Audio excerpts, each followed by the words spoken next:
ఇది ఒక రెస్టారెంట్. ఒక అడుక్కునేవాడు లోపలికి వచ్చాడు. తలంతా మాసిపోయి ఉంది, గడ్డం పెరిగిపోయింది, పిచ్చి పిచ్చి బట్టలు.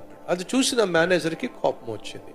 ఈ ముష్టోడు లోపలికి ఎందుకు వచ్చాడు? కంపు కొట్టే బట్టలు వేసుకుని దజ్జాగా వచ్చి కూర్చున్నాడు ఏంటి? ఇదేమన్నా ముష్టోళ్ళ కోసం కట్టినటువంటి రెస్టారెంటా అని చెప్పి ఒక విధంగా లోపల చిరాకు పడిపోతున్నాడు సర్వ్ చేసేటటువంటి అమ్మాయి. అతని దగ్గరికి వెళ్ళి, అయ్యా మీకు ఏం కావాలో చెప్పండి అని చెప్పి అందరినో ఏ విధంగా పలకరిస్తుందో ఆ అడుక్కునేవాడిని కూడా ఆప్యాయంగా పలకరించింది. అతను చెప్పాడు, రవ్వ దోశ పట్టరా, ఒక పెసరట్టు పట్టరా.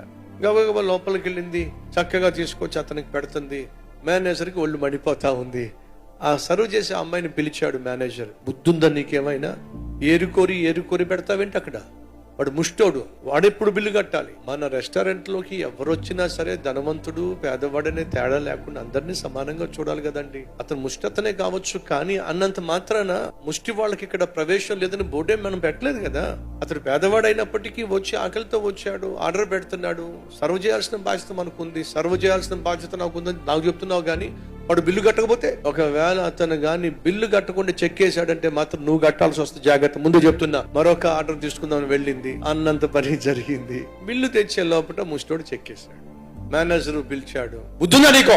చెప్పా నేను, వాడు ముష్టోడు, వాడు ఖచ్చితంగా బిల్లు కట్టడు. నువ్వేమో ఏరి అడిగి మరి అన్ని తీసుకొచ్చి వాడు ముందు పెడుతున్నావు.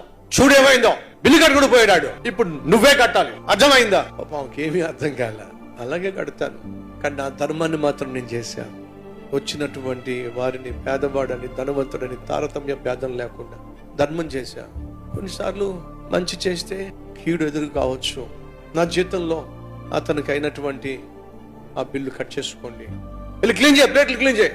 అలాగే సార్, ఆ ప్లేట్లు క్లీన్ చేస్తా ఉంది. ఒక ప్లేట్ తీసేసరికి ఆ ప్లేట్ కింద ఒక చిన్న స్లిప్ ఉంది. ఏముందో తెలుసా? అమ్మా, అద్భుతంగా పలకరించావు, ఆత్మీయంగా పలకరించావు, ఆకలితో వచ్చిన నాకు కడుపు నిండా తినిపెట్టావు. ఈ రెస్టారెంట్ ఓనర్ని నేను, మారు వేషంలో వచ్చా. పేదవాడు ధనవంతుడనే తారతమ్య భేదం లేకుండా ఎంత అద్భుతంగా సర్వ్ చేశావమ్మా.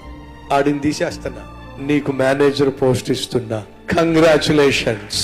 నువ్వు చేసే పని ఇళ్లలో పనిచేయటం కావచ్చు, ఆఫీస్ బాయ్ కావచ్చు, లిఫ్ట్ లో కూర్చునే వాడివి కావచ్చు, సెక్యూరిటీ గార్డ్ కావచ్చు, ఇస్త్రీ చేయొచ్చు, ఏ చిన్న చితక ఉద్యోగం కావచ్చు, ఎంత పెద్ద ఉద్యోగం అయినా కావచ్చు. బైబిల్లో ఏముందంటే, మీరు మాట చేత కావచ్చు, క్రియ చేత కావచ్చు, ఏది చేసినాను ప్రభువుకు చేస్తున్నట్టుగానే మీరు చెయ్యండి.